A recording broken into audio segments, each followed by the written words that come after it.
আপনারা শুনছেন গপ্প জুজু। এখানে পাবেন বিভিন্ন স্বাদের গল্প। আমাদের গল্পের সম্ভার নিয়ে আমরা হাজির হই প্রতি শুক্রবার ঠিক রাত 8:30টায়। তবে একটা কথা, আপনারা শুনছেন ঠিকই, কিন্তু অনেকেই সাবস্ক্রাইব করছেন না। তাই আবারও অনুরোধ, লাইক, শেয়ার ও সাবস্ক্রাইব করে এগিয়ে যেতে আমাদের সাহায্য করুন। আজ আপনারা শুনবেন বর্তলির বিভীষিকা, রচনা কাকলি ঘোষ। মা, মা গো, উদ্ধার করো মা। बम बम काली काली के करालो बदने মা মাগো কৃপা দৃষ্টি দে মা, সকলের মঙ্গল কর মা। বম বম কালী। পূজারী নিশিকান্ত উপাধ্যায়ের সুতীব্র মাতৃবন্দনায় যেন কেঁপে কেঁপে উঠল প্রায় ভগ্নদেব মন্দির। বাইরের শতাব্দী প্রাচীন বটগাছে আশ্রয় নেওয়া কিছু কালপেছক ডেকে উঠল করুণ সুরে। ঝটপটিয়ে উঠে ত্রস্তভাবে আপন দিশা খুঁজতে লাগলো ঘুমন্ত আরো কিছু রাতচরা পাখি। বিজনপুর গ্রামের লোকবসতি ছাড়িয়ে গভীর জঙ্গলের মধ্যে এই কালী মন্দির। শোনা যায় কোন এক সাধকের প্রতিষ্ঠিত এই মন্দির। স্বপ্নে তিনি এই মাতৃমূর্তি দেখেছিলেন এবং নিজের হাতে তৈরি করেছিলেন এই প্রতিমা। দৈর্ঘ্যে প্রায় 2.5 হাত, নিকষ কালো মূর্তি, এলোকেশী, লোল রক্তজিহ্বা, নিরাবরণা, কণ্ঠকটিতে নরমুণ্ডমালা, রক্তিম পদযুগল। আপন ভোলা সেই সাধক নাকি কোনো মন্ত্রতন্ত্রের ধার ধারতেন না। নিজের খুশিতে পুজো করতেন, ভোগ দিতেন।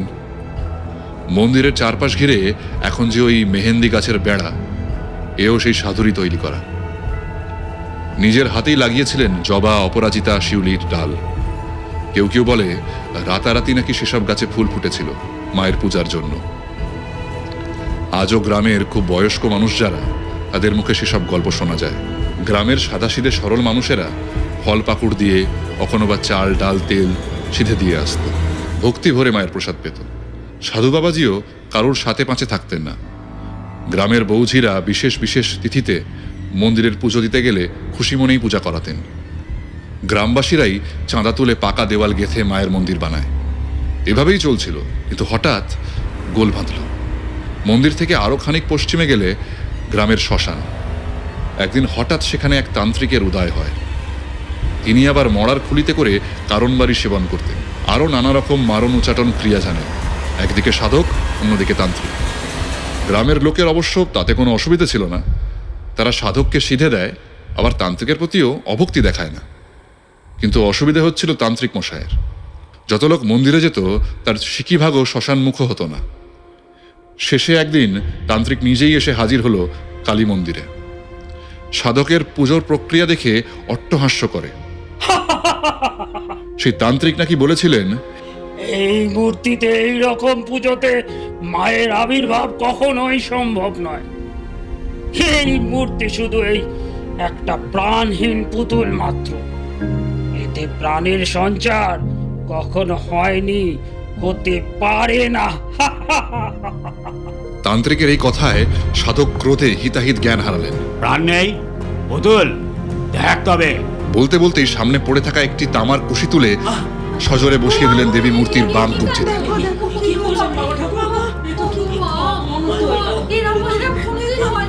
মুহূর্তে সকলের চোখের সামনে ফিনকি দিয়ে উঠল রক্তস্রোত। উপস্থিত সকলে শিউরে উঠল এই ভয়ঙ্কর দৃশ্য দেখে। এর পরের ঘটনা খুব সংক্ষিপ্ত। তান্ত্রিক উধাও হয়ে গেলেন, আর পরের দিন সকালে সাধককে মৃত অবস্থায় পাওয়া গেল পূজার আসনে। কেউ কেউ বলে মায়ের মূর্তিতে আঘাত করার অপরাধেই মৃত্যু ঘটেছে সাধকের। মরণের সময় তার বাম হাতের কবজি বিভৎস রক্তাক্ত অবস্থায় পাওয়া যায়। আবার কেউ বা বলে নিজের কৃতকর্মের জন্য অনুতপ্ত হয়েই আত্মঘাতী হয়েছেন সাধক। আর এখনো ভালো করে লক্ষ্য করলে দেখা যায় দেবী মূর্তির বাম কবজিতেও জমাট রক্তের দাগ। তারপর থেকেই মন্দিরের খ্যাতি ছড়িয়ে পড়ে চারিদিকে। জাগ্রত দেবী মূর্তির দর্শনের আশায় নানা দিক থেকে ভক্তদের আগমন ক্রমশ বেড়েই চলে। একদিন এরকমভাবেই আসেন নিশিকান্ত উপাধ্যায়। তাকে দেখে তার বয়স সম্বন্ধে ধারণা করা মুশকিল।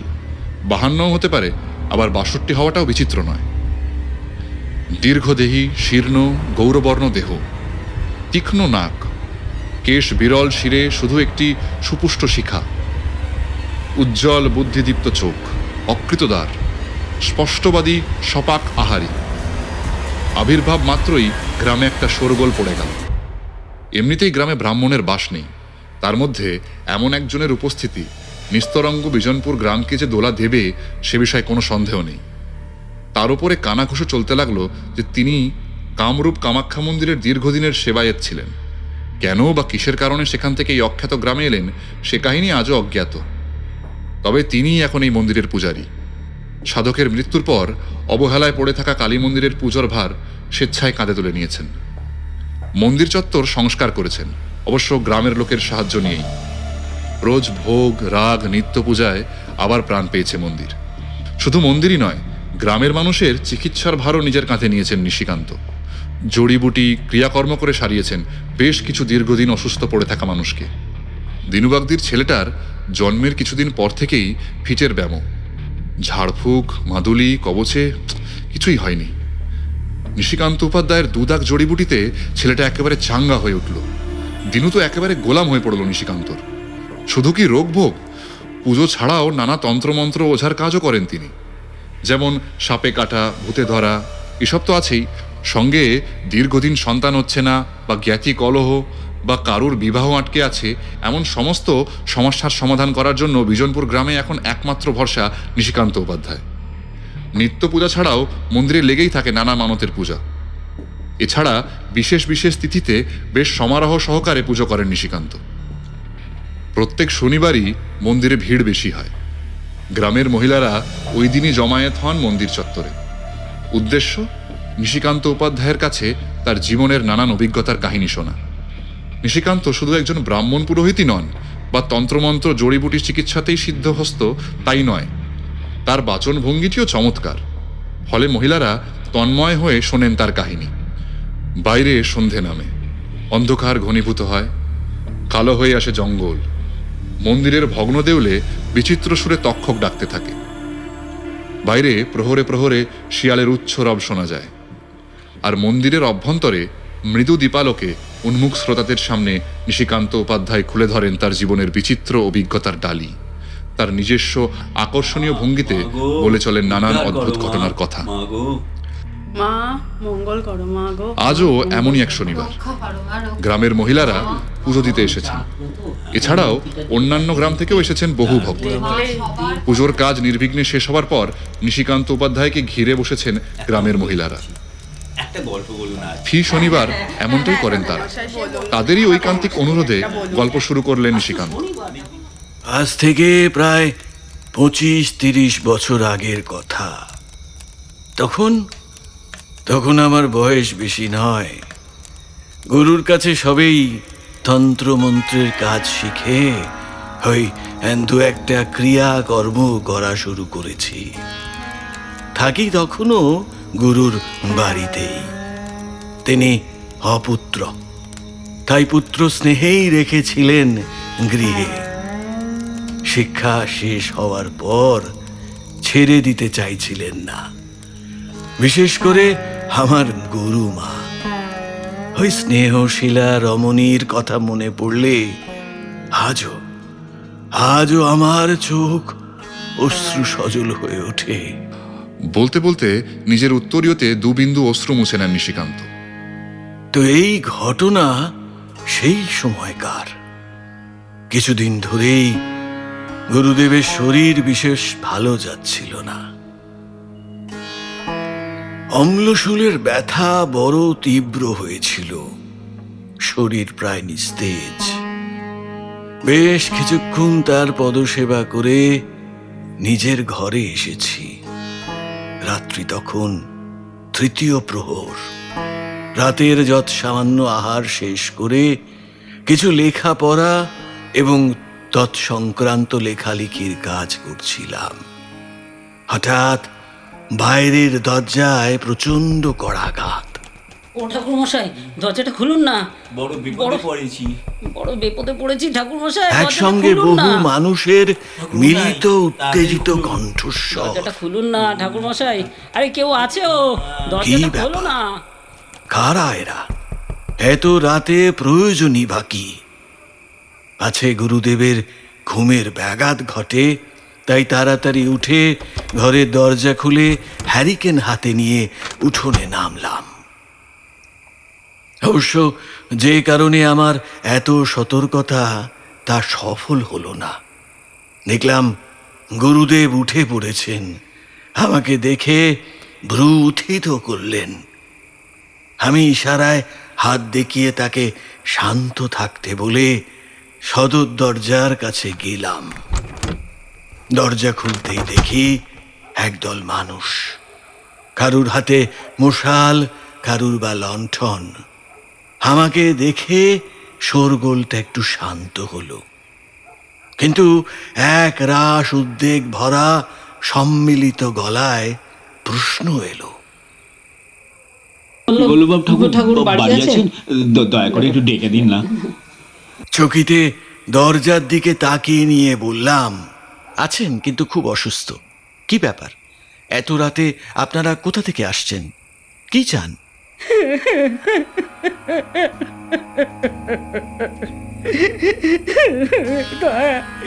দয়া করে একবার ওনারে ডেকে দেন, বড় বিপদে পড়েছি গো।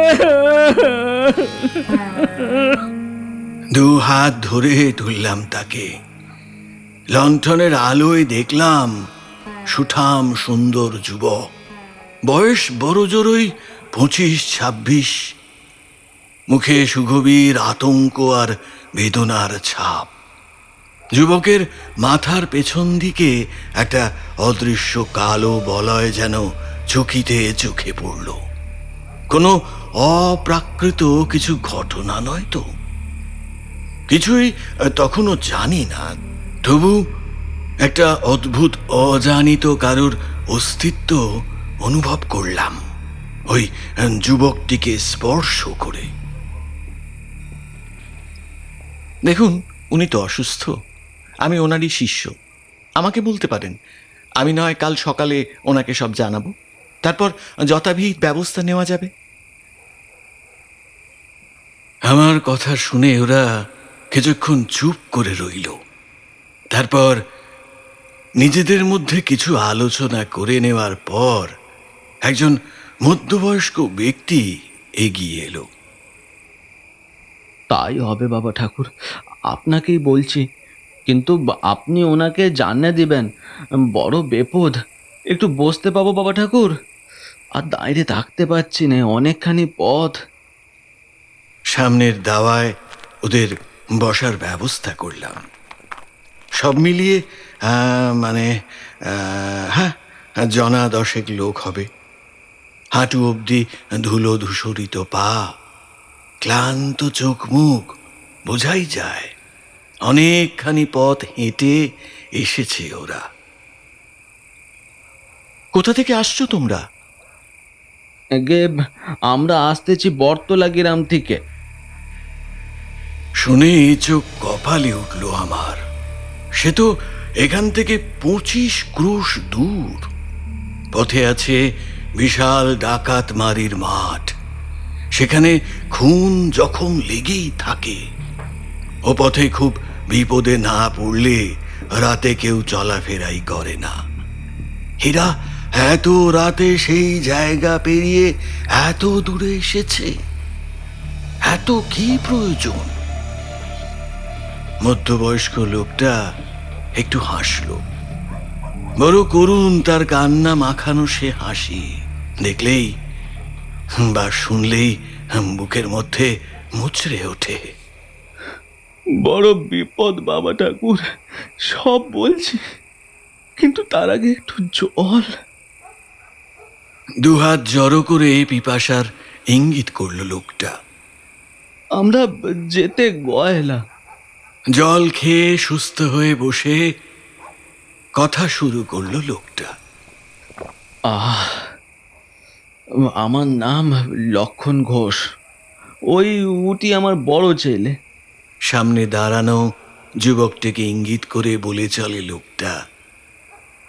মাস ছয়েক হয়েছে ওর বিয়ে দিয়েছি আমারও স্বজাতি ভজন ঘোষের মেয়ের সাথে। উই হলো ভজন। এক পাশে ম্লান মুখে দাঁড়ানো এক বলিষ্ঠ চেহারা লোকের দিকে দেখায় ওই লক্ষণ ঘোষ। বৌমার বয়স বছর 16-17, ছোট থেকে চেনাশোনা।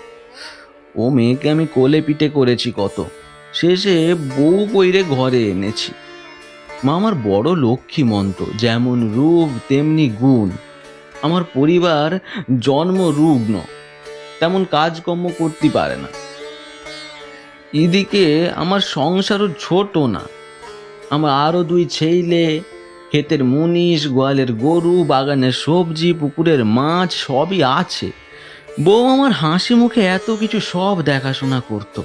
এতগুলো লোকের রান্না করা, খেতে দেওয়া, গাইকে জাপ দেওয়া, দুধ দুয়া, উতন নুকানো সব মা আমার নিজের হাতে তুলে নিয়েছিল গো। তারপর সব ঠিকই ছিল। পরশুদিন দুপুরবেলা ক্ষেত থেকে সে দাওয়ায় বসেছি, দেখি বৌমা পুকুর থেকে বাসন ধুইয়া খিড়কির দরজা দিয়ে ঘরে আসছে। এলো চুল, গায়ে ঠিক মতো কাপড় নাই, মাথায় ঘোমটা নাই, বেহায়ার মতো ঘরে ঢুকছে। ভাবভঙ্গি কেমন তর, মুখে ফিক ফিক কইরে হাসি, চোখ ঘুরছে এদিক ওদিক। আমার দিকে চোখ পড়তে দেখি ঠোঁটের কোণে মিটি মিটি শয়তানির হাসি। চমকে গেলাম, এ কি, এ কে? আমার বৌমা তো এমনটি নয়, কিন্তু চেহারা তো বৌমারই। মনে সন্দেহ হলো, কিন্তু কিছু না বইলে চুপ থাক। দুপুরে ভাত বেড়ে দিলেও দেখি ভাত ঠান্ডা। বললাম, বোমা ভাত কটা বড় ঠান্ডা মা গো, একটু গরম কইরে আনো। কথা কটা বলে মুখের দিকে চেয়ে আমি কেঁপে উঠলাম। কেন, কি দেখলে? আমারও তখন কৌতূহল চরমে। লোকটা একটু চুপ করে থাকলো, তারপর বলল, বললি পেট তো হয়ে যাবে না ঠাকুর, সে কি মুখ, চোখ দুটো ভাঁটার মতো জ্বলছে। মুখে সে কি দেখলাম আমি বলতে পারবো না। সে কি হিংসা না রাগ না প্রীতি হিংসা, সে আমি জানি না বাবা ঠাকুর। শুধু জানি ও মুখ আমার বৌমার হতেই পারে না, কখনো না।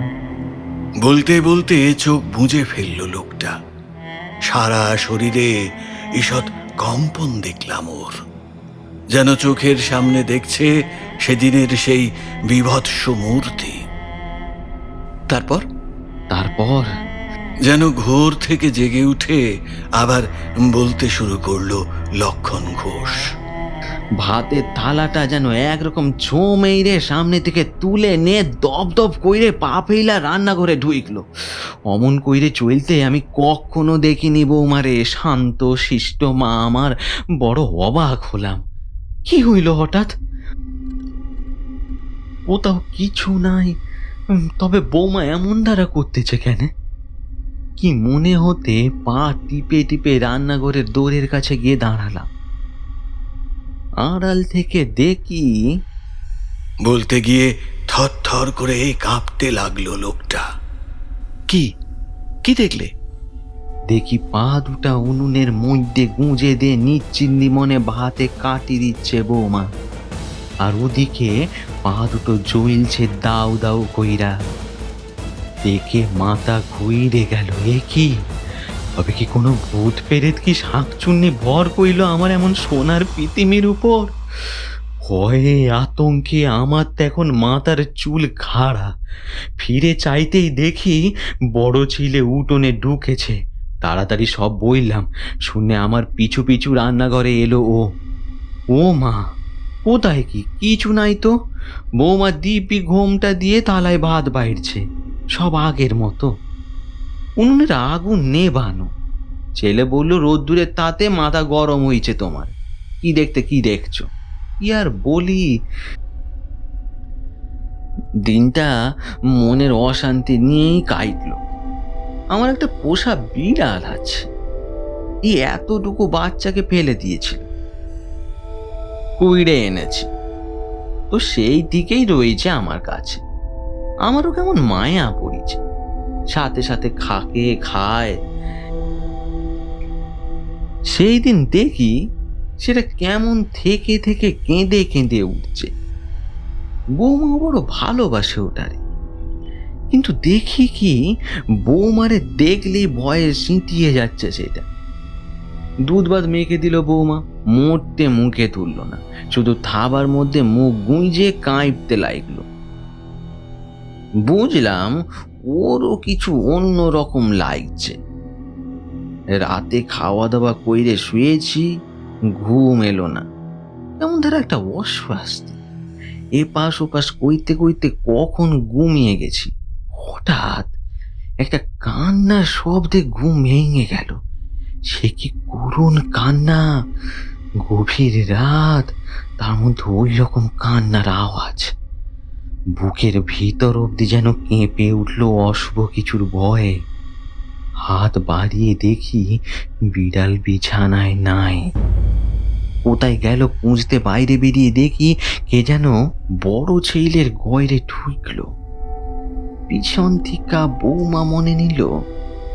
খটকা লাগলো, এত রেতে বৌমা কোথায় গিয়েছিল? পিছু পিছু যেতে গিয়ে পায়ে কি যেন লাগলো, নরম নরম। চমকে হ্যারিকেন তুলে দেখি কি? বিড়ালটা ময়ূরে পড়ে আছে তাওয়ার উপর। কে যেন নিষ্ঠুরের মতো ঘাটটা মুচকে ভেঙে দিয়েছে। উফ, কি নৃশংস! দুহাতে মুখ ঢেকে ফেলল লক্ষণ ঘোষ। আহা, ও অমন মৃত্যু যন্ত্রণায় কাঁদছিল। ছেলেকে ডেকে দেখালাম, কে এমন কইরতে পারে? বৌমার ভাবগতিকের কথাও বইলাম, কিন্তু বিশ্বাস কইল না। বললে তা কইরে হয়, সব তোমার চকের ভুল। চকিতে এক পলক যুবকটির মুখের দিকে তাকালাম। সীমাহীন আতঙ্কের সঙ্গে এক সুগভীর বিষাদ যেন তার সুন্দর মুখখানা ঢেকে ফেলেছে। তারপর পরদিন দুপুরে ফিরে ঘরে ফিরে দেখি আমার পরিবার ঘরে নেই। এমন তো হয় না, সে রোগী মানুষ, ঘর থেকে বাইরে বেরিয়ে কোথাও যায় না। কোথায় গেল খুঁজতে গিয়ে দেখি ছোট ছেলে দুটোকে নিয়ে পাশের বাড়ি ওই আমাদের জ্ঞাতি ঘর তারা সেখানে লুকিয়ে বসে আছে। এমনিতে শরীর তার খুব খারাপ, তার মধ্যে আরো ঠক ঠক করে কাঁপছে। চোখ দুটো ভয় যেন ঠেলে বাইরে বেরিয়ে আসছে। যত শুধুই কি হয়েছে শুধু ভয় পায়। শেষে শুনলাম সকালে আমি কাজে চলে যাবার পর দাওয়ায় বসে শাশুড়ি বউতে মুড়ি খেতে বসেছিল। তরকারি একটু কম হয়েছিল, তো বৌমা থেকে চেয়েছিল, তাতে বৌমা নাকি। কি বলার আগে লক্ষণ ঘোষ নিজের শুকনো ঠোঁট দুটো একবার ভিজিয়ে নিল। বুঝলাম বলতে গিয়েও ভয় পাচ্ছে লোকটা। দাওয়া থেকে হাত বাড়িয়ে রান্নাঘরের উনানের উপরে রাখা তরকারি তুলে এনে পাতে দিয়েছে। তা ধরুন না কেন, দাওয়া থেকে রান্নাঘর কম কইরেও পেমান সাইজের মানুষের 8 মানুষ পেরায় দূরত্ব। সেই দেখে আমার পরিবার ভয়ে কাঁপতে কাঁপতে আর ঘরে না থেকে পালাইয়া পাশের ঘরে গিয়ে উঠেছে। ছেলেকে বললাম সব, ওর মা আমি দুজনেই কি ভুল করব? এটা কি স্বাভাবিক? এবার ছেলেও বিশ্বাস করল, নিশ্চয়ই কোনো দুষ্ট ভূত বা পেরেত ভর করেছে আমার বৌমার উপর। আর দেরি কইল না, ভজনকে ডেকে নিয়ে আমাদের গ্রামের মুরারি ওঝাকে ডেকে আনালাম। সে দেখে শুনে বললে এ কঠিন কোনো অপদেবতা, এ কাজ করা তার কম্য নয়। এই কাজ একমাত্র করতে পারেন গোপীবল্লভ ঠাকুর। সে শুধু দোর বন্ধ করে মন্ত্র পড়ে দিয়ে গেছে। এখন ঠাকুর না গেলে উপায় নেই। এই দুষ্ট পেরেত পারে না এমন কোনো কাজ নাই। হয়তো আমার বৌমার পেরেনটাও নিয়ে নেবে। চুপ করল লোকটা। বুঝলাম অতি প্রাকৃত ঘটনাই বটে। বিশেষ কোনো প্রেতাত্মা ভর করেছে বউটির ওপর। এসব সাধারণত অতৃপ্ত আত্মার কাজ। নরজনী থাকাকালীন যাদের আকাঙ্ক্ষা পূরণ হওয়ার আগেই মৃত্যু হয়, তারাই পরবর্তীকালে প্রেতজনী প্রাপ্ত হয়ে এইসব দুষ্কর্ম করে। ওদের বসতে বলে গুরুদেবের কাছে গেলাম। তিনি শুনেছেন সবটাই। দাওয়া থেকে তার ঘরের দূরত্ব খুব বেশি নয়, আর লক্ষণ ঘোষের গলাটিও মন্দ নয়। তবে যেটুকু বাকি ছিল সেটুকু বললাম। সব শুনে গুরুদেব বললেন, আজ এত রাতে তো কিছু করা যাবে না, কাল সকালে যথাবিহিত ব্যবস্থা তিনি করবেন। দরজা যেন খোলা না হয়, আর সবাই যেন খুব সাবধানে থাকে। সেই কথাই এসে বললাম। নিরাশ মুখে উঠে দাঁড়ালো লক্ষণ ঘোষ। বাকি সকলের মুখেও হতাশা। বারবার করে বলে গেল, কাল সকালে যেন অবশ্যই যাই আমরা, না হলে বউটারে বাঁচানো যাবে না। যথাসম্ভব আশা দিলাম ওদের।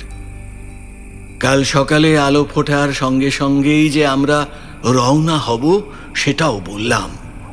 আর গুরুদেব গিয়ে দাঁড়ালে যে কোনো ভূত প্রেত অপদেবতা কিচ্ছু করতে পারবে না এমন আশ্বাসও দিলাম। কিছুটা আশা নিয়েই গেল ওরা। বাকি রাতটুকু আর ঘুমোতে পারলাম না। ভোরবেলা শয্যা ত্যাগ করে দেখি গুরুদেব তার আগেই উঠে পড়েছেন। বললাম, এবারটা আমি একাই যাই, আপনার শরীর তো ভালো না, আমি তো শিখেছি, দেখি না পারি কিনা। গুরুদেব ঘাড় নেড়ে নিষেধ করলেন। বললেন, যা শুনলাম এ একার কাজ নয়, দুজনকে লাগবে। অত্যন্ত সাবধানতা অবলম্বন করতে হবে। দেখলাম তার মুখে জটিল ভ্রুকুটি। আদেশ করলেন নফর কয়েলের বাড়ি যেতে। নফরের দুটো গরুর গাড়ি আছে, তারই একটা ব্যবস্থা করে বাড়ি ফিরে স্নান আহ্নিক এবং নিত্য পুজো সেরে যখন আমরা বেরোলাম, তখনও সূর্যের আলো নরম। পথে বিশেষ কোনো কথা বললেন না গুরুদেব, শুধু জিনিসপত্রগুলো যেমন যেমন বলেছিলেন নিয়েছি কিনা মিলিয়ে নিলেন। বুঝতে পারছিলাম তিনি বিশেষ চিন্তিত। ডাকাতমারির মাঠ, আমতলি গ্রাম, পদ্মবিবির ঘাট পেরিয়ে যখন আমরা বটতলি গ্রামে পৌঁছলাম, তখন বেলা প্রায় দ্বীপ্রহর। নফর কয়েলের তেজি বলদ ছুটেছে একেবারে ঘোড়ার মতো। ওই তো এলেন গো, ওরা বোধ হয় এলেন বাবা। আমাদেরই অপেক্ষায় ছিল। নাম হই বাবা ঠাকুর। গ্রামের সীমানায় গাড়ি ঢুকতেই হই হই করে এসে পড়ল সকলে। না না এদিকে এদিকে সমাদরে নিয়ে যেতে চাইল গ্রামের চণ্ডী মণ্ডপে। সেখানেই আমাদের জলপানের ব্যবস্থা। গুরুদেব দৃঢ়ভাবে ঘাড় নাড়লেন। এখন ওসবের সময় নয়, এখনই লক্ষণ ঘোষের বাড়িতে নিয়ে যেতে আদেশ করলেন। এখন প্রতিটি মুহূর্ত মূল্যবান। যত দেরি হবে তত প্রেত কায়েমি হয়ে বসবে বউটির ওপর, ছাড়ানো শক্ত হয়ে উঠবে। অতএব সেই মতোই ব্যবস্থা হলো। গাড়ি সোজা গিয়ে দাঁড়ালো লক্ষণ ঘোষের উঠোনের সামনে। এই পর্যন্ত বলে থামলেন নিশিকান্ত। গিয়ে কি দেখলেন ঠাকুরমশাই? বউটা বেঁচে ছিল তো শেষ পর্যন্ত? আচ্ছা ঠাকুরমশাই, ভূত নামলো? সামনে রাখা জলের ঘটি থেকে এক ঢোক জল পান করে মৃদু হাসলেন নিশিকান্ত। তারপর আবার বলা শুরু করলেন। লক্ষণ ঘোষ সম্পূর্ণ গৃহস্থ। উঠোনের ওপর 2-3টে ধানের মড়াই, গোয়ালে নধর চিকন গাভী, মস্ত বড় উঠোন ঘিরে আধখানা চাঁদের মতো টিনের ছাউনি দেওয়া বেশ কয়েকটি পাকা ঘর। বাড়ির পেছনে পুকুর, সবজি বাগান, মানে সব মিলিয়ে বেশ জমজমাট অবস্থা। গাড়ি থেকে নেমে উঠোনে দাঁড়িয়েই নাসিকা কুঞ্চিত করলেন গুরুদেব। আমার দিকে অর্থপূর্ণ দৃষ্টিতে তাকিয়ে ঘাড় নাড়লেন। বুঝলাম অনভিপ্রেত কোনো কিছুর অস্তিত্ব তিনি অনুভব করেছেন। বাড়ির চারপাশে তাকিয়ে মনে হলো একটা কালো বলয় যেন বাড়িটাকে ঘিরে রয়েছে। আমাদের দেখে লক্ষণ ঘোষ তড়িঘড়ি এগিয়ে এলো। গুরুদেবের সামনে এসে মাটিতে মাথা ঠেকিয়ে প্রণাম করে ইশারায় কোণের ঘরটা দেখিয়ে দিল। দেখলাম বাইরে থেকে শেকল তোলা। ঘরের ভেতরে যে কেউ আছে বোঝা যাচ্ছে না, সাড়া শব্দ কিছু পাওয়া গেল না। দেরি না করে কাজ শুরু করে দিলাম। গুরুদেবের কথা মতো সঙ্গে আনা ঝুলি থেকে প্রথমেই বার করলাম একটা কুশি। জায়গার মাপটা আন্দাজ মতো দেখিয়ে দিলেন গুরুদেব। আদেশ করলেন ওই কুশি দিয়ে চারপাশে একটা আয়তক্ষেত্র কাটতে, আর কাটার পর সেটাকে গঙ্গা জল ছিটিয়ে শুদ্ধ করে নিলেন। আর একই সঙ্গে ওই দাগ কাটা জায়গায় ঘুরে ঘুরে উচ্চ স্বরে মন্ত্র পড়া শুরু করলেন। ওং ক্রিং ক্রিং হ্রিং হ্রিং। কিছুক্ষণ সব চুপচাপই রইল। কালিকে তারপর হঠাৎ শুরু হলো এক ভয়ঙ্কর গর্জন। আওয়াজটা যে ওই বন্ধ ঘর থেকেই আসছে সে বিষয়ে কোনো সন্দেহ নেই, কিন্তু ও কিসের হুঙ্কার? এ কি কারুর কণ্ঠস্বর হতে পারে? মনে হয় যেন একপাল বন্য জন্তুর সম্মিলিত গর্জন, আর সেই সঙ্গে বিভৎসভাবে দরজায় আঘাত। বোধ হচ্ছিল যেন কাঠের দরজা চুরমার হয়ে যাবে এক এক ঘরাঘাতে। গুরুদেব একইভাবে মন্ত্র পড়ে যেতে লাগলেন। আমি আর দেরি না করে ওই আয়তক্ষেত্রের মধ্যেই আসন পাতলাম দুখানা, মুখোমুখি। গুরুদেব যে আসনে বসলেন তার বিপরীত দিকের আসনের নিচে মঙ্গল চিহ্ন এঁকে চারপাশে শক্ত করে পুঁতে দিলাম চারখানা খুঁটি। এবার আগুন জ্বালাবার জন্য কাঠ, সর্ষে, সর্ষের তেল, ছোবড়া, ধুনো, নারকোল পাতা, ঝাঁটা সব একে একে সাজিয়ে দিলাম গুরুদেবের হাতের কাছে। আগুন জ্বলে উঠল দাউ দাউ করে, আর তাতে মুঠো মুঠো সর্ষে ছুঁড়ে ছুঁড়ে দিতে থাকলেন গুরুদেব। সঙ্গে চলতে লাগলো মন্ত্র, কখনো উচ্চ নাদে, কখনো তা মন্ত্র মন্থর। সেই অদ্ভুত সুর শুনলে বুকের ভেতর উথাল পাথাল করে, অস্থিরতা বাড়ায়। যত সময় যেতে লাগলো ভেতরের আওয়াজ তত তীব্র হতে লাগলো, যেন কোনো মত্ত হাতি নিজের সম্পূর্ণ শক্তি দিয়ে খোলার চেষ্টা করছে দরজা, কিন্তু পারছে না। এবার ভেতরে শুরু হলো নানান রকমের আওয়াজ। বুঝলাম ঘরের ভেতরের সমস্ত জিনিস ছারখার করে ফেলছে কেউ, নিজের উন্মত্ত ক্রোধ প্রকাশ করছে ওইভাবে। সঙ্গে এক রক্ত জল করা চিৎকার। বন্ধ কর, বন্ধ কর। আগুন নেব, নইলে সর্বনাশ হয়ে যাবে। কিন্তু এবার বোঝা গেল নারী কণ্ঠ। গুরুদেব ওই সাবধান বাণীতে কর্ণপাত করলেন না। আরো ভীষণ তেজে জ্বলতে লাগলো আগুন। মন্ত্র পড়া পৌঁছে গেল এবার সপ্তম সুরে, সঙ্গে মুহুর্মুহু সর্ষে পড়া আর আগুনে ছুঁড়ে দেওয়া। বন্ধ কর, বন্ধ কর, বলছি বন্ধ কর। বাবা গো, জ্বলে গেল, সারা অঙ্গ জ্বলে গেল। দুটি পায়ে পড়ি তোমাদের, বন্ধ করো না গো। বুঝলাম ভেতরের জন এবার নরম হচ্ছে। আগের তর্জন গর্জনের বদলে এবার গলায় কাকুতি মিনতির সুর। এবার আমার দিকে ইঙ্গিত করলেন গুরুদেব। বুঝলাম এখন আমায় কি করতে হবে। এক হাতে ফুটন্ত তেল আর অন্য হাতে সর্ষে নিয়ে এক পা করে এগোতে লাগলাম ঘরের দিকে। মুখে ক্রমাগত মন্ত্র উচ্চারণ চলছে। এবারই সেই মহেন্দ্র খন দরজা খুলতে হবে। ওই প্রেতকে মন্ত্র আর ওই সর্ষে পোড়ার সাহায্যে টেনে এনে বসাতে হবে এই আসনে, যার চারপাশে মন্ত্রপুত খুঁটি পোতা আছে। এ বড় সাংঘাতিক কাজ। একবার মন্ত্রোচ্চারণ বন্ধ হয়ে গেলে বা সর্ষে ছুঁড়ে ওর গায়ে না ফেলতে পারলে সমূহ বিপদের সম্ভাবনা। তখন বুঝতে পারছিলাম কেন গুরুদেব বলেছিলেন একাই কাজ করা সম্ভব নয়, দুজন লাগবেই। কি সাংঘাতিক। তারপর হ্যাঁ, সে কি বেরিয়ে এলো? স্মিত মুখে সবার দিকে তাকালেন নিশিকান্ত। সকলের চোখে মুখে কৌতূহল ফেটে পড়ছে, সঙ্গে এক অজানা ভয়ও। শিশুরা মায়ের বুকে মুখ লুকিয়েছে। আবার বলতে শুরু করলেন নিশিকান্ত। গুরুকে স্মরণ করে এগিয়ে গেলাম।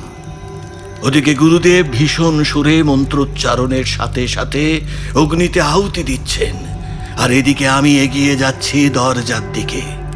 ভেতরের আকুতি মিনতি তখন বুক ফাটা কান্নায় পরিণত হয়েছে।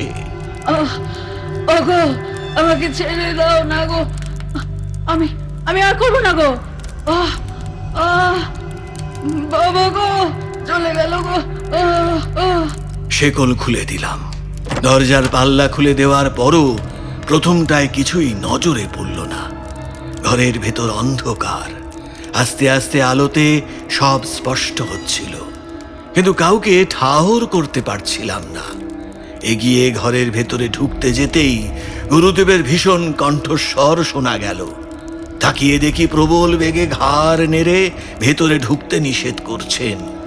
পরে জেনেছিলাম ওই সময় যদি আমি ঘরে ঢুকে পড়তাম তাহলেই প্রেত আমার ওপর সওয়ার হতো, আর গুরুদেবের একার পক্ষে দুজনকে মুক্ত করা কঠিন হয়ে উঠত। আমি দোরগোড়ায় দাঁড়িয়ে গরম তেল আর সর্ষে ছুঁড়ে দিতে লাগলাম ঘরে, কিন্তু কিছুতেই তাকে বাইরে আনতে পারছিলাম না। এতক্ষণের কান্না আকুতি সব বন্ধ তখন। খিলখিল করে হাসি ভেসে এলো ভেতর থেকে। চিৎকার করে উঠলাম, বাইরে বেরিয়ে আয়। প্রত্যুত্তরে আবার সেই রক্ত জল করা হাসি। আরো জোরে ভীষণ সুরে মন্ত্র পড়তে লাগলাম, কিন্তু কিছুতেই বাইরে এলো না। অনুভব করতে পারছিলাম মন্ত্রের তেজে যেন ভেতরে ছটফট করছে কেউ, স্থিরভাবে দাঁড়াতে পারছে না। বুঝলাম কাজ হচ্ছে, কিন্তু আরো সময় লাগবে। মুর্মুমুহু তেলের ছড়া আর মন্ত্র পড়া চলতে লাগলো। হঠাৎই এক ভীষণ আওয়াজে তাকিয়ে দেখি ঘরের খাটটা উপরে উঠে গেছে, শূন্যে ভাসছে সেটা। সে কি ভয়ঙ্কর দৃশ্য! কিন্তু মাথা স্থির রেখে আবার ছুঁড়লাম সর্ষে পোড়া। এবার খাট নিচে নেমে এলো, কিন্তু বারবার মন্ত্র পড়া সত্ত্বেও বাইরে আনতে না পেরে গুরুদেবের দিকে তাকালাম। দেখলাম গুরুদেব হাতে তুলে নিয়েছেন বাঁশের পাকানো ছোট লাঠিটা। তেল চুপচুপে মাখানো সেই লাঠি মন্ত্রপুত করে আগুনে ধরতেই চিৎকার ভেসে এলো ভেতর থেকে। না না না, মারিস না, যাচ্ছি যাচ্ছি। এবার শোনা গেল গুরুদেবের ভীষণ কঠিন কণ্ঠস্বর। আমি কে জানিস তো? গোপীবল্লভ ঠাকুর। শিগগির বেরিয়ে আয়, নইলে ওই লাঠি আজ তোর পিঠে ভাঙবো। এই হুঙ্কারে কাজ হলো। এবার বাইরে দেখলাম তাকে। কেমন দেখলেন? কি দেখলেন ঠাকুর মশাই? লক্ষণ ঘোষের উঠোনে তখন সারা গ্রামের লোক ভেঙে পড়েছে। সবার চোখের উপরে টলমল পায়ে বাইরে বেরিয়ে এলো লক্ষণ ঘোষের ছেলের বউ। কাপড় চোপড় এলোমেলো, চুলগুলো মুখের উপর দিয়ে পড়ে মুখ ঢেকে দিয়েছে, আর ঠিক মাথার পেছনে একটা কালো ছায়া। এটা অবশ্য আর কারো চোখে পড়বে না, কিন্তু আমরা যারা এদের নিয়ে কাজ করি তাদের চোখকে ফাঁকি দেওয়া যায় না। বুঝলাম ওই ছায়াই ওকে দিয়ে সব করাচ্ছে। গুরুদেব ইশারা করলেন ওকে ওই আসনে বসাতে। এক মুঠো জ্বলন্ত সর্ষে ছুঁড়ে দিয়ে বললাম, যা ওই আসনে গিয়ে বস। না, বসবো নে। ওখানে বসলি তোরা আমাকে বেঁধে ফেলবি। এমনিতেই তোকে বাঁধবো। এখন হয়েছে কি, এরপর দেখ কি হয়। ভালো চাস তো গিয়ে বস আসনে। না না, বসবো নে। কেনে বসবো? তবে রে। গুরুদেব ততক্ষণে লাঠিটা এগিয়ে দিয়েছেন আমার দিকে। মন্ত্রপুত সেই লাঠি হাতে নিয়ে দু পা ওর দিকে এগোতেই বন বন করে নিজের জায়গায় দাঁড়িয়ে ঘুরতে শুরু করলো। সে কি অদ্ভুত ঘোরা! শুধু শরীর নয়, মাথাটাও আলগা হয়ে ঘাড়ের ওপর ঘুরছে শরীরের সঙ্গে বন বন করে। আবার মুখ দিয়ে মুর্মুমুহু বেরিয়ে আসছে দুর্গন্ধযুক্ত মল। বিশ্রী কটু গন্ধে সারা উঠোন ভরে উঠল। তার সঙ্গে হাড় হিম করা হাসি, দুপাশের গজ দাঁত বেরিয়ে এসেছে বাইরে। সেই প্রকাশ্য দিনের আলোয় উঠোন শুদ্ধ সমস্ত লোকের সামনে এমন ভয়ঙ্কর দৃশ্য, সকলের মুখ শুকিয়ে আমসি। সারা উঠোন জুড়ে রাম রাম রব উঠল। আমারও সেই বয়সে এরকম ঘটনা প্রথম। একটু পরেই হঠাৎ থরথর করে কেঁপে উঠল লক্ষণ ঘোষের গোয়াল। গরুগুলো আতঙ্কে দিশেহারা হয়ে দড়ি ছেঁড়ার জন্য মরিয়া হয়ে উঠল। অবলা প্রাণীগুলোর মিলিত আর্ত চিৎকারে চারিদিক কেঁপে কেঁপে উঠতে লাগলো। নিমেষে ঝনঝন করে ভেঙে পড়ল রান্নাঘরের টিনের চাল। সারা উঠোন শুদ্ধ লোক সন্ত্রস্ত। গুরুদেব কিন্তু দেখলাম তেমনই স্থির, শুধু মন্ত্রের সুর বদল হয়েছে। কেমন একটা সাপ খেলানি সুরে মন্ত্র পড়ছেন গুরুদেব। আমাকে ইশারা করলেন শুধু লাঠিটা দিয়ে মাঝে মাঝেই আস্ফালন করতে। সেই মতোই থেকে থেকে হুঙ্কার ছাড়তে লাগলাম। দেখলাম আস্তে আস্তে থেমে যাচ্ছে ও। এবার শুধু নিজের জায়গায় দাঁড়িয়ে টলছে, কেমন একটা নিস্তেজ ভাব। আগের সেই উন্মাদনা থেমে গেছে। চোখ বোঝা, হাতগুলো কাঁধ কেমন ঝুলে পড়েছে, দাঁতগুলো বেরিয়ে মুখটা একটা বিশ্রী আকার নিয়েছে। গুরুদেবের মন্ত্রে কেমন একটা আহ্বান। পায়ে পায়ে এগুলো সামনের দিকে, তারপর টলতে টলতে আসনে গিয়ে বসলো। সঙ্গে সঙ্গে আগে থেকেই চারিদিকে পুঁতে রাখা খুঁটিতে মন্ত্রপুত বন্ধন দিতে লাগলাম। উচ্চ স্বরে মন্ত্র পড়ছি আর লাল সুতোর বন্ধন তৈরি হচ্ছে। দেখলাম ঘাড় ঝুঁকিয়ে বসে আছে আসনের উপর। এক কুশি গঙ্গা জল ছিটিয়ে দিলাম গায়ে। সঙ্গে সঙ্গে যেন চিড় বিড়িয়ে উঠে হাত বাড়ালো আমার দিকে। দাঁত কিড়মিড় করে এক বিভৎস হাসি হাসল। বুঝলাম ওই মন্ত্রপুত বন্ধন যদি না থাকতো তাহলে আমাকে ধরতে ওর বিন্দুমাত্র অসুবিধে হতো না। এবার হাতে তুলে নিলাম মন্ত্রপুত ঝাঁটাখানা। প্রচন্ড জোরে সেটা দিয়ে আঘাত করলাম সামনের মাটিতে। তারপর প্রশ্ন শুরু করলাম, কে তুই? কোথা থেকে এসেছিস? কি চাস? বলবো নে, বলবো নে। আবার ছেঁটিয়ে তোর সব বিষ ছেড়ে দেবো।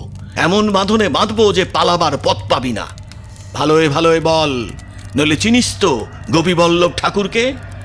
ভয় দেখাবার পরেও সেই একই ভাবে আসনে বসে দুলে দুলে হাসতে লাগলো। গুরুদেবের আদেশে এবার ওর গায়ে বসিয়ে দিলাম ঝাঁটার এক বাড়ি, সঙ্গে এক মুঠো সর্ষে পোড়াও ছুঁড়ে দিলাম গায়ের ওপর। মার খেয়ে চিৎকার করে উঠল। ততক্ষণে গুরুদেব নিজের হাতে তুলে নিয়েছেন লাঠি। একদিকে ঝাঁটা হাতে আমি, অন্যদিকে লাঠি হাতে গুরুদেব। উপর্যুপরি আঘাত বেশিক্ষণ সহ্য করতে পারল না সম্ভবত। এবার গড়াগড়ি দিয়ে চিৎকার করতে লাগলো।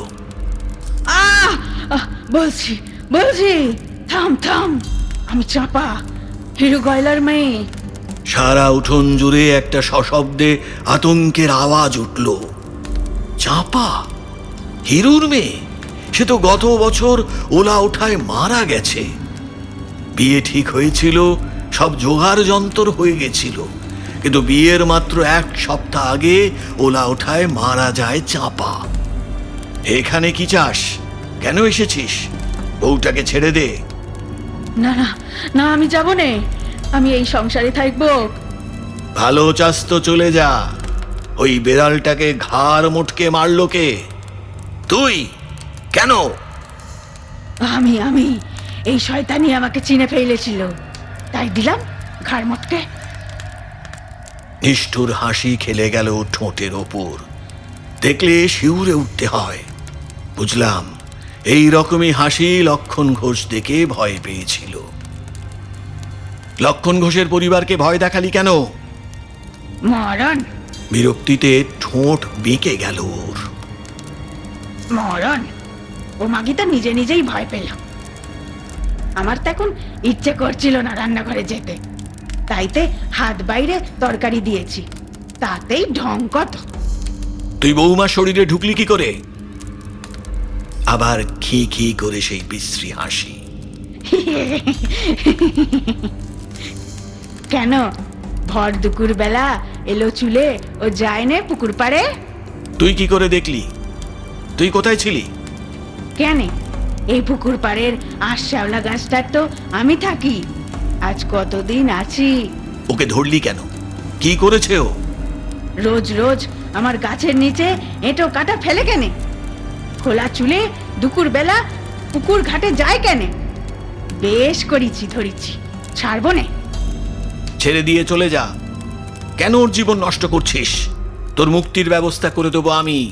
এইভাবে প্রেতজনী হয়ে ঘুরে ঘুরে বেড়াতে হবে না। না না, কিছুতেই ছাড়বো নে। এমন সোনার সংসার, আমি এখানেই থাকবো। না, এখানে তোর থাকা হবে না। বউটাকে ছাড়বি কিনা বল। আহ, বলছি তো ছাড়বো নে। আমার কত সাধ ছিল স্বামী পুত্র নিয়ে সংসার করব, কিছুই তো হলো নে। আমি ছাড়বো নে। তোর কপাল মন্দ, তাই সাধ পূরণ হওয়ার আগেই মৃত্যু হয়েছে। কিন্তু তোর মৃত্যুর জন্য কি ও দায়ী? বল, শুধু শুধু ওকে শাস্তি দিচ্ছিস কেন? যা, ওকে ছেড়ে যা। কথা দিচ্ছি, গয়ায় যাতে তোর একটা পিণ্ডি পড়ে তার ব্যবস্থা করব। মুক্তি পেয়ে যাবি। না না, যাবো নে। আমি সংসার করব। আমি মুক্তি চাই নে। আমি এইখানেই থাকবো। কেনে ও পাবে সবকিছু, আমি পাবো নে। এই পর্যন্ত বলে নিশিকান্ত আবার চুপ করলেন। শ্রোতাদের জোড়া জোড়া বিস্ফারিত চক্ষু তখন তারই ওপর নিবদ্ধ। সকলের চোখে মুখে একটাই নিরুচ্চারিত প্রশ্ন। তারপর একটুক্ষণ থেমে আবার শুরু করলেন নিশিকান্ত। জীবৎকালে আশা পূরণ না হয়ে অকালে মৃত্যু হলে কেউ কেউ এমন প্রতিহিংসা পরায়ণ হয়ে ওঠে। অন্যের সুখ সহ্য হয় না, অন্যের ভালো দেখতে পারে না। চাঁপারও হয়েছিল তেমনি। অল্প বয়সী কুমারী মেয়ে, বিবাহিত জীবনের স্বাদ আহ্লাদ কিছুই মিটল না, অকালে মৃত্যু হলো। তাই চোখের সামনে এমন একটা জাজল্যমান সংসার দেখে প্রায় তার বয়সী আরেকটা মেয়ের সুখ স্বামী সোহাগ দেখে সহ্য করতে পারেনি। প্রতিহিংসাবশত ঘাড়ে চেপে বসেছে। যাই হোক, বারবার ঝাঁটার বাড়ি, লাঠির বাড়ি, সর্ষে পোড়া কোনো কিছু দিয়েই সেদিন ওকে আর বাগে আনা যাচ্ছিল না। গোয়ারের মতো পড়ে পড়ে মার খাচ্ছিল আর মাটি কামড়ে পড়ে বলে যাচ্ছিল, আমি যাবো নে, কিছুতেই যাবো নে। তাকিয়ে দেখলাম গুরুদেব ঘেমে উঠেছেন। মন্ত্র পড়তে পড়তে গলা শুকিয়ে উঠেছে, কাঁপাচ্ছেন প্রচন্ড জোরে। একে কয়দিন ধরে শরীর খারাপ, তার উপরেই এতখানি ধকল। বয়স তো হয়েছে, শরীর নিতে পারবে কেন? কিন্তু এই অবস্থায় ছাড়তেও তো পারছেন না। গুরুদেবের অবস্থা থেকে কে জানে কেন মাথার মধ্যে আগুন জ্বলে উঠল। চিৎকার করে বললাম, শেষবারের মতো জিজ্ঞেস করছি, তুই এই মেয়েটাকে ছেড়ে যাবি কিনা বল। ওদিকে গুরুদেবের কণ্ঠস্বর স্থিমিত হয়ে আসছে, হাতের জোর কমে আসছে। ফলে বেশ বুঝতে পারছিলাম ক্রমশ শক্তি সঞ্চয় করছে ও। একটু একটু করে সেই ভয় আর নিস্তেজ ভাব কেটে যাচ্ছে ওর। তার মধ্যে আমার এই আকস্মিক ক্রোধ দেখে মজা পেল বোধ হয়। আবার হাসতে লাগলো হি হি করে। প্রচন্ড জোরে ঝাঁটার আস্ফালন করে চেঁচিয়ে উঠলাম, আমি নিশিকান্ত উপাধ্যায়, হবিবল্লভ ঠাকুরের মন্ত্র শিষ্য। আমি আদেশ করছি এক্ষুনি ওকে ছেড়ে চলে যা, না হলে। দুলে দুলে হাসতে লাগলো আমার মুখের দিকে চেয়ে। আর ধৈর্য ধরতে পারলাম না। ওর ওই স্পর্ধা আমার সব সংযম চূর্ণ করে দিল। উচ্চারণ করে ফেললাম সেই কথা, কি কথা ঠাকুরমশাই? যদি এই মুহূর্তে তুই ওকে ছেড়ে না যাস, আমি বজ্রযোগিনী আর চন্দ্রায়ুত মন্ত্র উচ্চারণ করব। এই মন্ত্রের জোর জানিস তো, শুনেছিস নিশ্চয়ই। আমার হাতের এই কমণ্ডল দেখছিস, বজ্রযোগিনী মন্ত্র তোকে এই কমণ্ডুলেতে বন্দি করে রাখবে, আর চক্রয়ুধ তোকে পাকে পাকে পিষবে। জন্মের পর জন্ম, আদি অনন্তকাল ধরে কোনো জন্মে আর মুক্তি পাবি না তুই, আর কখনো কোনো জনিতে জন্মাতে পারবি না তুই। জন্মের পর জন্ম আমার এবং আমার উত্তর পুরুষদের দাসী হয়ে কাটাতে হবে। ভেবে দেখ, শেষবারের মতো সুযোগ দিচ্ছি, যাবি নাকি পড়ব এই ভীষণ মন্ত্র? এ জন্মে তো শখ সাধ পূর্ণ হলো না, এরপর আর কোনো জন্মেতেই কিন্তু হবে না, ভেবে দেখ। কথাগুলো বলে ফেলি, তাকিয়ে দেখি গুরুদেব বিস্মিত চোখে চেয়ে আছেন আমার দিকে। আমি এই রকম কথা বলবো তা বোধহয় তিনি অতি দুঃস্বপ্নেও কল্পনা করতে পারেননি। সারা উঠোন জুড়েও শ্মশানের স্তব্ধতা, কারণ যে ভীষণ মন্ত্রের কথা আমি বলেছি তা উচ্চারণ করা অতি কঠিন এবং অতি ভয়ঙ্করের ফল। সঠিকভাবে এবং সঠিক পদ্ধতিতে এই মন্ত্র প্রয়োগ করতে না পারলে এর ফল হয় ভয়াবহ। বিন্দুমাত্র ভুল ত্রুটি হলে প্রয়োগকর্তা নিজেই আক্রান্ত হন। আর খুব বেশি দিন হয়নি যে আমি গুরুদেবের কাছে এই মন্ত্রের পাঠ নিয়েছি, সেভাবে অভ্যেসও করা নেই। সেক্ষেত্রে আমি কিভাবে এই কথা বললাম সেটা ভেবেই বোধহয় গুরুদেব শঙ্কিত হয়ে পড়েছিলেন। কিন্তু আমি তখন দৃঢ় চিত্ত, বউটিকে বাঁচাবো এবং গুরুদেবের পরিশ্রম লাঘব করব, এছাড়া আর কিছু তখন মাথায় ছিল না। তারপর পড়লেন সেই মন্ত্র। একযোগে প্রশ্ন ভেসে আসে সকলের মুখ থেকে। ক্লান্ত হাসলেন নিশিকান্ত, তারপর বললেন, না, আর পড়তে হলো না। আমার কমণ্ডুল হাতে সেই রুদ্র মূর্তি, চোখের জ্বলন্ত চাউনি, উদ্যত বাহু আর ভীষণ কণ্ঠস্বরে ভয় পেল সে। আকুল সুরে বলল, না না না না, আমি যাচ্ছি, চলে যাচ্ছি, একটু সময় দে। বুঝলাম ওষুধে কাজ হয়েছে। গুরুদেবের মুখেও স্বস্তির ছায়া, কিন্তু কণ্ঠস্বর উচ্চগ্রমেই বেঁধে রাখলাম, আর বিন্দুমাত্র নরম হলাম না। না, অনেক সময় নিয়েছিস তুই, অনেক ক্ষতি করেছিস, আর নয়, এবার তোকে যেতে হবে, আর এক্ষুনি যেতে হবে। একটুক্ষণ চুপ করে থাকলো, তারপর বলল, বেশ, যাব, তবে আমারও একটা শর্ত আছে। বেশ, বল বল, কি চাই তোর, বল। একটা লাল ডুরে শাড়ি, এক থালা মাছ ভাত, আর পায়ের রূপোর মল এক জোড়া। চোখ ফিরিয়ে চাইলাম লক্ষণ ঘোষের দিকে, তৎক্ষণাৎ ঘাড় নেড়ে সায় দিল সে। আর কিছু? আমার গাছের নিচে এটো কাটা ফেলবে নে, ও চুল এলো করে পুকুর ঘাটে যাবে নে। বেশ, তাই হবে, কিন্তু তুইও ওই গাছে আর থাকতে পারবি না। এখান থেকে তোকে চলে যেতে হবে অনেক দূরে। আমি আমার গাছে থাকতে পাবো না? না, আর এই শর্তেই তোকে আমি ছাড়বো, নইলে এই কমণ্ডলুতে। আচ্ছা আচ্ছা, তাই যাব, তুই ওটার মুখ বন্ধ কর। মনে মনে একটা স্বস্তির নিঃশ্বাস ছেড়ে গম্ভীরভাবে কমণ্ডলের মুখ বন্ধ করলাম। ততক্ষণে সব জোগাড় হয়ে গেছিল। উঠোনের মধ্যিখানে সাজিয়ে দেওয়া হয়েছে মাছ ভাতের থালা, নতুন লাল ডুরে শাড়ি, রূপোর ঝকঝকে মল এক জোড়া। এবার আবার হাঁক মারলাম, তাকিয়ে দেখ, তাকিয়ে দেখ, যা বলেছি সব দেওয়া হয়েছে, এবার যা। আর যাওয়ার আগে ওই ভাত মাছের থালা, শাড়ি, মল উড়িয়ে নিয়ে যা ওই আঁশ শ্যাওড়া গাছে। তারপর ওর সব থেকে মোটা ডালটা ভেঙে নিয়ে সব শুদ্ধ উড়ে যাবে ওই আকাশে। আমি এইখানে বসলাম, বুঝতে পেরেছিস? কিছুক্ষণ সব স্থির, তারপর শোঁ শোঁ শব্দে প্রবল এক ঝড় উঠল শুধু লক্ষণ ঘোষের উঠোন জুড়ে। এক আকস্মিক ঘূর্ণি হাওয়া, রাশি রাশি শুকনো পাতা, ডালপালা, ধুলো উড়ে কালো ধোঁয়ার কুণ্ডুলি পাকালো উঠোনের আকাশটুকু জুড়ে। তারপর সেই ধোঁয়ার কুণ্ডুলি ক্রমাগত পাক খেতে খেতে জমা হতে লাগলো ঠিক গুরুদেবের উল্টো দিকের আসনের সামনে। সকলের চোখের সামনে সেই কালো ধোঁয়া জমাট বেঁধে এক অদ্ভুত অবয়ব নিতে লাগলো। তাকিয়ে দেখি বউটি মূর্ছিত হয়ে পড়ে আছে আসনের উপর, আর তার মাথার কাছেই অল্প অল্প দুলছে ওই কালো ছায়া মূর্তি। মুহূর্ত মাত্র, ততক্ষণেই এক দমকা হাওয়ায় ভেসে গেল অবয়ব, আর এক ঝটকায় শূন্যে উঠে গেল ভাতের থালা, শাড়ি আর উপর মল। সকলের জোড়া জোড়া বিস্ফারিত চোখের সামনে উড়ে চলল থালা, গিয়ে স্থির হলো পুকুর পাড়ের আঁশ শ্যাওড়া গাছের ওপর।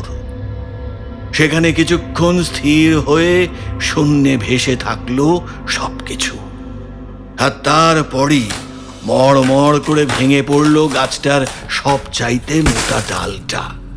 আবার কিছুক্ষণ সব স্তব্ধ। উঠোন ভেঙে লোক এখন জড়ো হয়েছে লক্ষণ ঘোষের পুকুর পাড়ে, শেষটুকু দেখার আশায় উদ্গ্রীব সকলে। কিছুক্ষণ নিচে থাকার পর খাড়া হয়ে দাঁড়িয়ে পড়ল ডালটা, তারপর শটান সোজা হয়ে উঠতে লাগলো ওপর দিকে। দেখতে দেখতে সব শুদ্ধ মিলিয়ে গেল দূরের আকাশে। ফিরে এসে দেখি গুরুদেবের মুখে মধুর হাসি। বুঝলাম আমার কাজে খুব সন্তুষ্ট তিনি।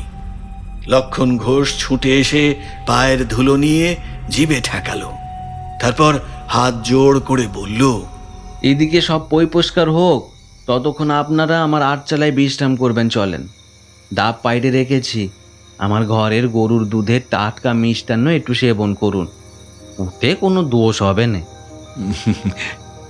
তথাস্তু। তবে বাকি নিয়মকানুন সব আমার শিষ্যের কাছ থেকে জেনে নাও। বউটিকে ধরাধরি করে শুইয়ে দেওয়া হয়েছে দাওয়ার ওপর। ক্রমাগত জলের ঝাপটা চলছে। একটু পরেই চোখ খুলে তাকালো মেয়েটি। ফুলের মতো সুন্দর, সুশীলা, কিন্তু এই কদিনে যেন ঝড় বয়ে গেছে ওর দেহ মনের উপর দিয়ে। বড় বড় সুন্দর চোখ দুটি এই মুহূর্তে ভাষাহীন। ওষুধ ছিল সঙ্গে, খলে মেরে একটু মধু সহযোগে খাইয়ে দিতে বললাম, আর ভালো করে লঙ্কা, সর্ষে আর গঙ্গা জল দিয়ে ঝেড়ে দিলাম ওর সারা শরীর। মন্ত্রপুত কবচ বেঁধে দিলাম হাতে। ভূত, প্রেত, দানব, এমনকি উল্টো পাল্টা হাওয়া বাতাসও যাতে স্পর্শ করতে না পারে আর ওকে। সময় লাগবে, তবে সুস্থ হয়ে যাবে, আর কোনো বিপদের আশঙ্কা নেই। আর কোনো বিপদ হবে না তো বাবা ঠাকুর? করুণ মুখে এসে দাঁড়ালো লক্ষণ। সাবধান করে দিলাম ওকে। পুকুর পাড়ে বৌমা যেন খোলা চুলে না যায়, আর কোনো গাছের তলাতেই এঁটো কাঁটা না ফেলে, এটা খেয়াল রাখতে হবে। ঘরে নিয়মিত যেন গঙ্গা জল, ধূপ ধুনো পড়ে।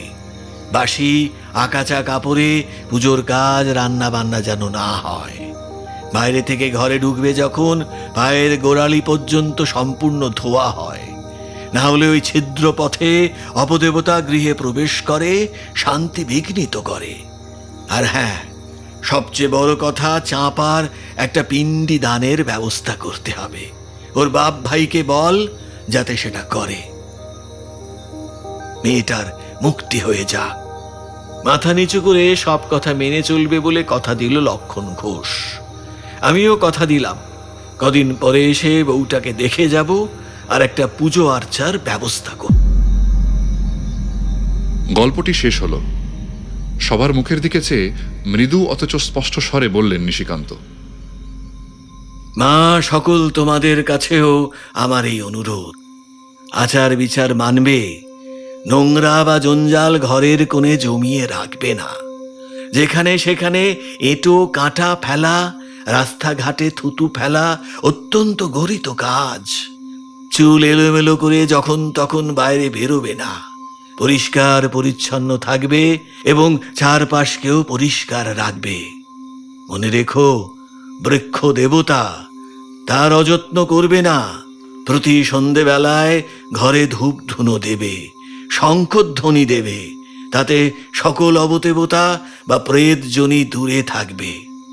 সকলে ভালো থেকো, সবার মঙ্গল হোক। মা, মাগো জগৎ জননী, জীবের মঙ্গল কর মা। আজ এই পর্যন্ত। অনেক রাত হলো, এবার তোমরা এসো। কেমন? আগামী শনিবার তোমাদের আবার এক অপূর্ব কাহিনী শোনাবো। জয় মা, জয় মা। সকলের মঙ্গল করিস মা। জয় মা। গল্পটি আপনাদের কেমন লাগলো কমেন্টের মাধ্যমে অবশ্যই আমাদের জানাবেন। আর চ্যানেলটিকে ভালো লাগলে লাইক, শেয়ার, সাবস্ক্রাইব করে আমাদের পাশে থাকবেন। আরেকটি কথা, সাবস্ক্রাইবের পাশে থাকা বেল বাটনটিতে প্রেস করে রাখুন আমাদের নোটিফিকেশনগুলি সাথে সাথে পাওয়ার জন্য।